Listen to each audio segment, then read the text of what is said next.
Hello and welcome back. I am Arumba. Thank you for joining me. Let's play some more of our campaign as the no longer gay man, no longer gay black, beautiful man of the Jews. We are now King Sisse the Sissy. Oh, I wish you could set your own nickname. That'd be kind of funny. Can I go to the barber? No, can't go to the barber. There are no women in my life that I have any interest in. I don't even know. I don't even know what I'm going to do with this character. I think I'm going to turn him into, why do we have boats raised? I didn't mean to do that. Have I had those raised for a long time? Is that why everyone hated my previous liege?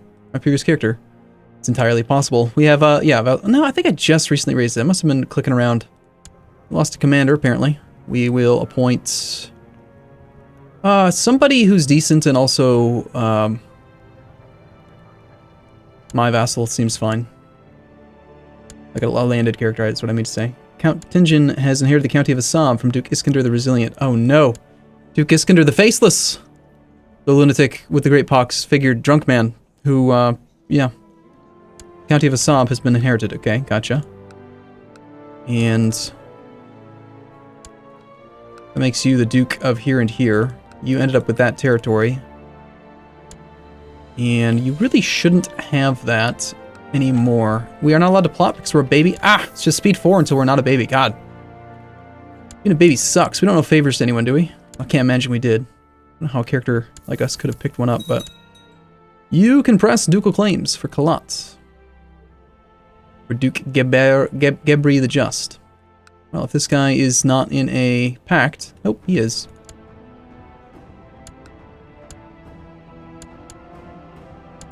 What is going on here? You realize if you're going to declare these wars, that you need to have a levy. Like, the Muslims, they usually do stand together, dude. Not join our vassals' wars. Sorry, this game man, he's all like, I'm protected by the great... I forgot my character's previous name. The great Tenjin, the gay man of the wiseness, will look over me and stuff. But that didn't happen. 97% on the Independence faction, yuck. Alright, let's see which of you is actually... You consider to be powerful, you're not in a faction. You are a child, you can't be in a faction. No reason to improve relations with the child. How old is this child? He's 1, it's my half-brother. Wow. It's actually pretty powerful for a guy who doesn't have very much direct territory. He's got... Well, no, that's not true. He's inherited all kinds of crap all over the place. All the stuff that I've kind of acquired over time. I don't want to be a kinslayer this time around. I don't know. I really don't want to murder my own brother just to clean the realm up a little bit. So we're not going to do that. But who else can we work with? Faction member for independence and increased council power. And you've got 13% strength of the realm. Faction leader, so you've started both these factions. The Duke of Damon, this guy. I suppose I could risk, like if I grant him the spymaster position, he might not murder me, but then again he might. Then again he might also fire one of these factions, which would be bad too. Let's go to the next guy after him. Wish this thing stayed open. So you're the leader of it. You are just in it.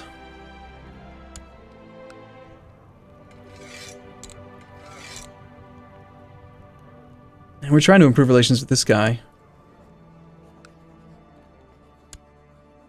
Let's wait and see. And it's my birthday. We just had a birthday. Happy birthday to me. I'm 14. Apparently this is when we do our, what is it? Is it the bar mitzvah? Is that what Jewish boys do at age 14? I don't know. I am not Jewish. They do something.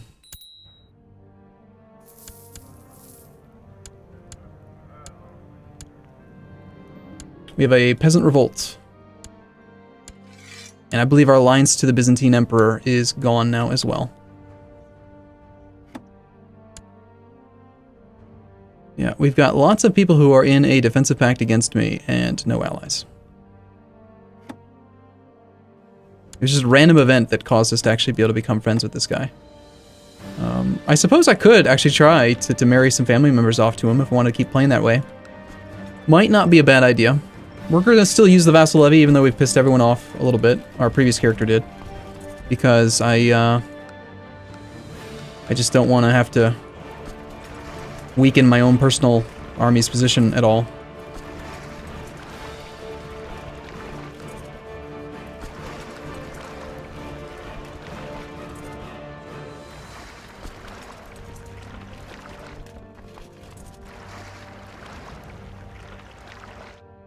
Okay, so we're not using any of our levy. I think I may. Did I put some of the retinue on there? No. Good.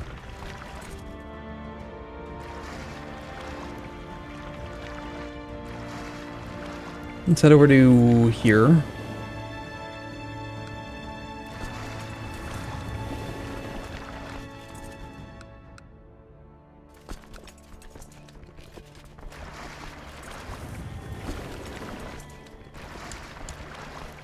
You're wondering how I'm able to do that so fast. It's due to the power and amazement of keyboard shortcuts. So, let's just talk about it for a second, because a lot of times people will wonder like how to do stuff like this, and it's very easy to do. So by default, if you didn't have keyboard shortcuts, my keyboard shortcuts mod, what you would have to do what I'm doing is you would take a visual look, right? Press the F key, you could see the direct vassals map mode, and you could see like the land that they have, or you can just kind of tell based on the color. You know, like here you can see that this is darker greens, that's a vassal of a vassal, that's a vassal of a vassal.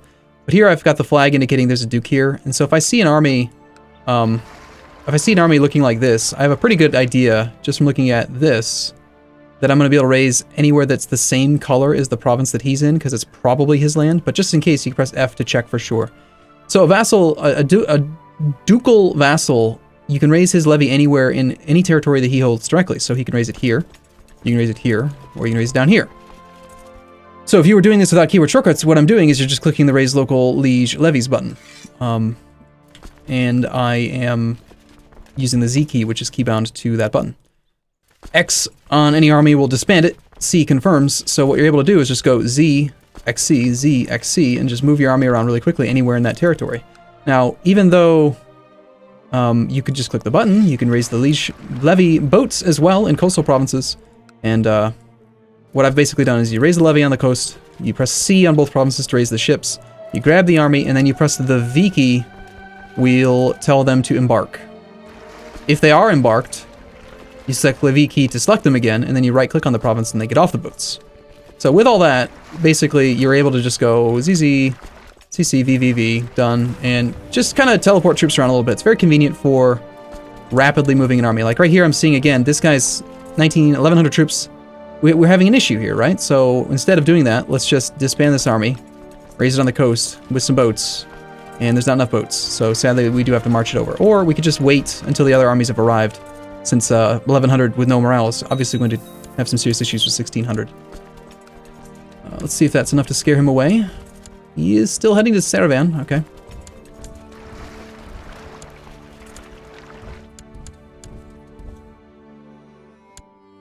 Yeah, sure, we'll leave Hillel. I remember him. He led a number of campaigns for my father. He's a glorious, beautiful man. Boats are incredibly convenient. We've ended up with 4,700. You will arrive on the first-ish, but you're going to speed up as you get more and more morale. So you're going to arrive too soon. Now we're looking at the 30th.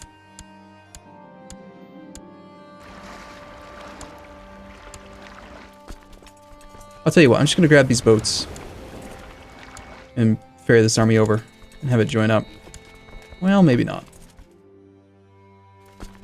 My army arrives on the 3rd.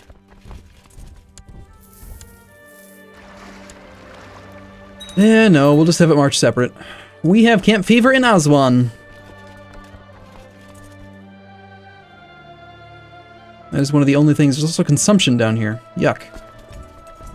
What is consumption anyway? When you say you have consumption, is that like a little bit too much alcohol? You've been consuming too much? Or is consumption, when I think of consumption, I think of like diarrhea? Is that right? Is that what consumption is? Or what does that even mean?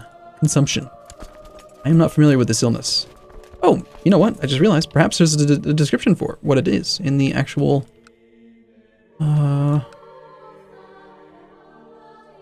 It's an older name for the terrible scourge of tuberculosis. Great, that helps me in no way whatsoever. What the hell is tuberculosis?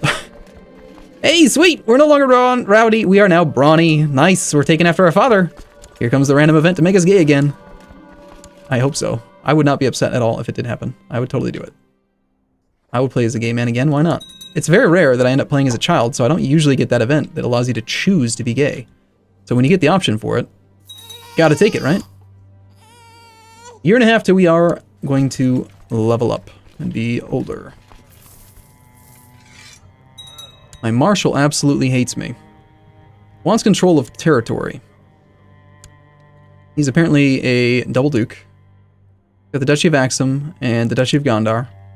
So he expects to control everything in there and everything down there. And I think what we're going to do is we're going to just kind of force this guy to be weaker. And since he holds so little land directly, I'm going to give this to one of these other dukes that really shouldn't have it, just so that they're stronger. And then hopefully they end up taking over. Although this is a tribal duke, which I don't like. Why don't we go ahead with the Duke of Wag. We will transfer both of the people that he's upset about.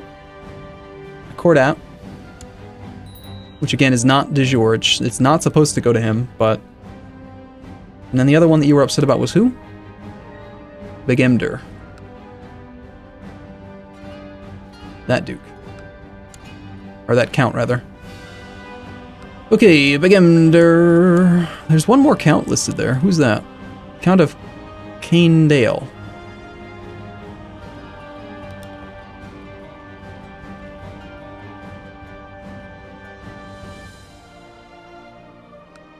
Excuse me? It does say Candale.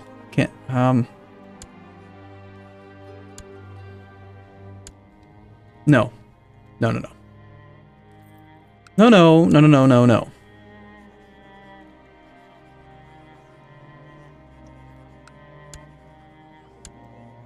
You are the Duke of Bakar. This is the Duchy of Bakar. I don't know why that guy was independent from the Duchy, but he is now yours again. Congratulations. It's also a spy master. It's fine. We'll go with the mayor. I think I've mentioned it many times now so far, but I like mayors for spy masters. They can't inherit your land. They're very easy to keep happy. I was looking around a little bit here, and I think, to go up to this next thing here. I want to get construction 4, so we can get the separated wards, because look at some of these buildings that we can build next. We can build the pharmacology lab once we have separated wards in construction 4. We can get tech spread rate 25. We can get all 3 types of technology points. And then we can also build the observatory as well for another 0.3. Sorry, 0.03. And I think, I actually don't know. Just as military technology points. I think is that monthly?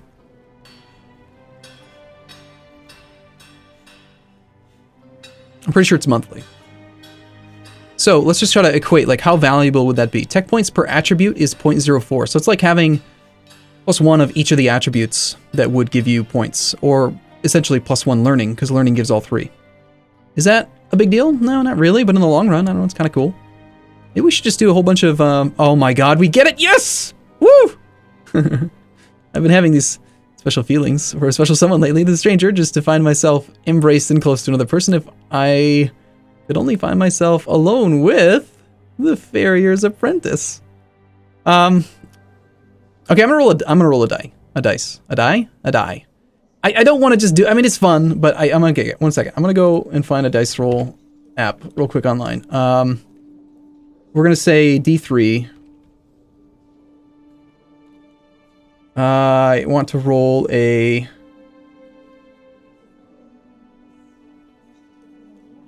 Okay, I'm rolling a D6. 1 and 2 are gonna be option 1. 1 and 3 and 4 are gonna be option 2, and 5 and 6 are gonna be that one. And the answer is a 1. Okay, you'll just have to trust me on that. I am a trustworthy person. I don't want to leave it all. I mean, it's fun, but anyway, after weeks of waiting around for the right opportunity, I find myself behind the barn Alone together with the carpenter's daughter that my heart has been longing for. My palms are sweaty and my chest is pounding. Declare my eternal love for her, kiss her on the cheek, or suggest a secluded cuddle inside the barn. Of course, lustful. It's just way more fun that way. That one we're not going to be rolling any dice for. No way. But, I mean, we just did a gay character, and I do feel like I kind of get a little bit overboard on it. I had my fun. I had my fun. Let's focus on doing stuff that we're supposed to be doing. Anyway. So right now, we are trying to obligate the vassal down here, potentially, out of any conspiratorial factions. We've got Duke Amare, who is kind. He can definitely be obligated out. I'm assuming he is in factions, right? Oh yeah, he's in both of them. Yeah, get out of that faction, please. As a kind, arbitrary, stressed man, I had a feeling that he would get out of that faction that way. All right, next on the list of people to force out of factions, then. That's the guy we just kicked out. I don't think, yeah, you're not going to be in there anymore.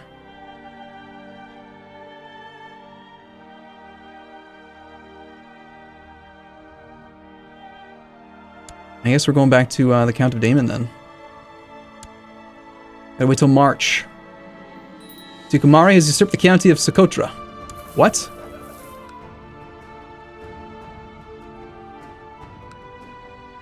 You just killed it. You just killed the thing that I made.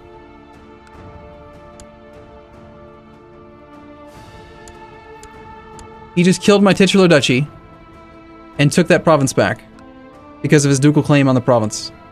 Duke Amare, I am not happy about this because well, actually, I kind of am, because that means I can build a trade post here. So that's good, but hey, how dare you kill my trade republic? I needed that. It took effort to create. What happened to all the money that was in the republic? Did it just disappear? I think we just lost. Literally, so I just saw thousands of gold just poured into the Horn of Africa.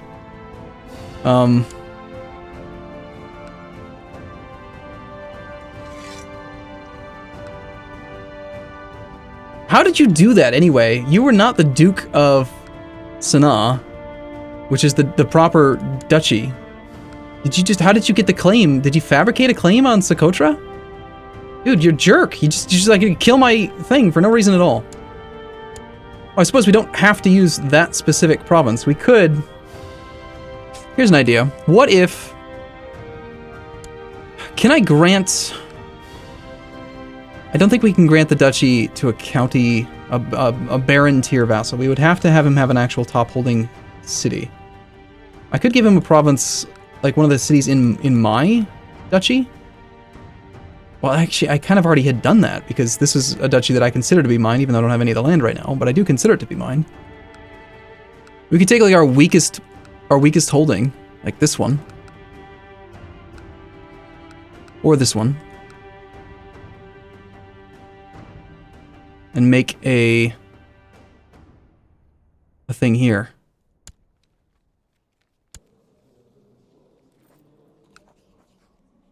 Alright, he is in Dukum. I mean, we can't do it now because the council. Anyway, let's wait until we are done with this nonsense. Spy Master. I need to reappoint the Spy Master in March. Let's do that next. How's the faction looking? Faction is not strong enough to give us an alert, so that's a good sign. Our threat is down to 44%.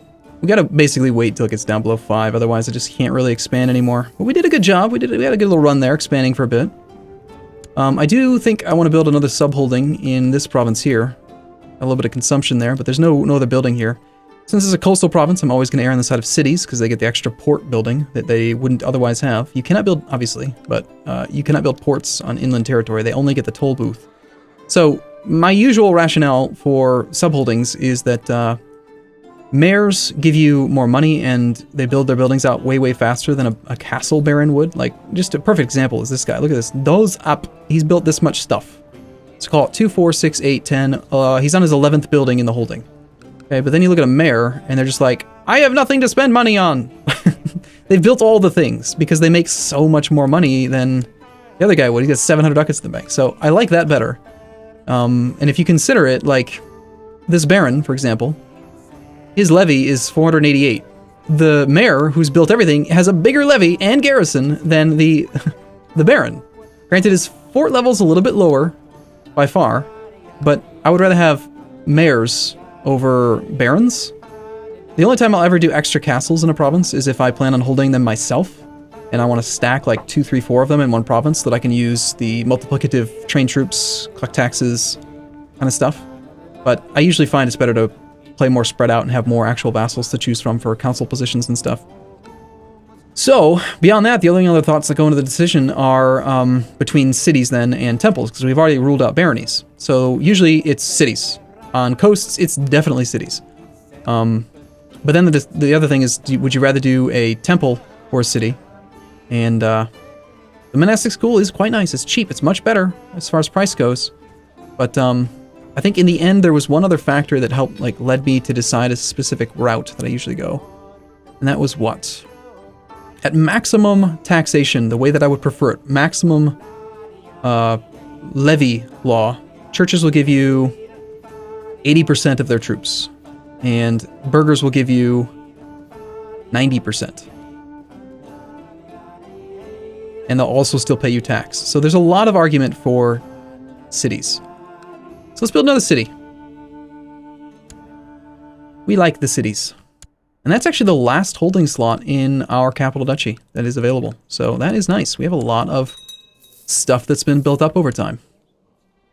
In fact, why don't we go ahead, and since we've got a little bit of a glut of money right now, let's go through our sub-vassals holdings and see if any of them are having issues building out income structures, ports, that kind of stuff. I don't want to build any universities yet, but soon we might. Yeah, this church town, I'll build that for him. The sooner he gets it, the sooner he'll start making other things. Mustering grounds, not so much. This guy, militia training grounds. This guy, see, this guy really needs help. This is the most quintessential one, because it takes the base income from 8 up to 10. It's 25% more money, and it only cost me 140. So I should have actually gone through every province, because now I'm out of money. But yeah, that's definitely something I want to build up for him.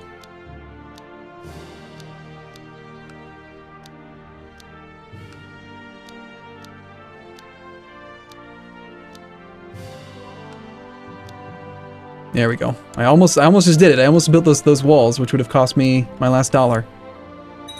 Probably should have kept a little bit of money on hand, just in case, but I didn't. We have a host. It's hostile to us. What are you doing, Mr. Host? What's your deal? You have a claim on a clan and a claim on the Khanate of Khotan. Okay, go away. You don't belong here. Get out of here. Why are you trying to loot this problem? Go away. You don't belong here. Anyway, I'm very excited to be playing a new character who has no vassal levies raised too long penalty, and who has every opportunity, I think, to actually pass a law to change succession. Opinion of predecessor is a little bit of an issue, 956, so it's going to be another 14 years until they forget about the gay ruler from years yonder. But for the most part, our character is very well liked, and he's going to be even more well liked very, very soon here. Our birthday's coming up in December. So until then, let's take a break here, and we will talk about the child in the next episode. We'll celebrate his birthday. It'll be glorious. As always, thank you for watching. I'll see you again in the next episode. See you soon.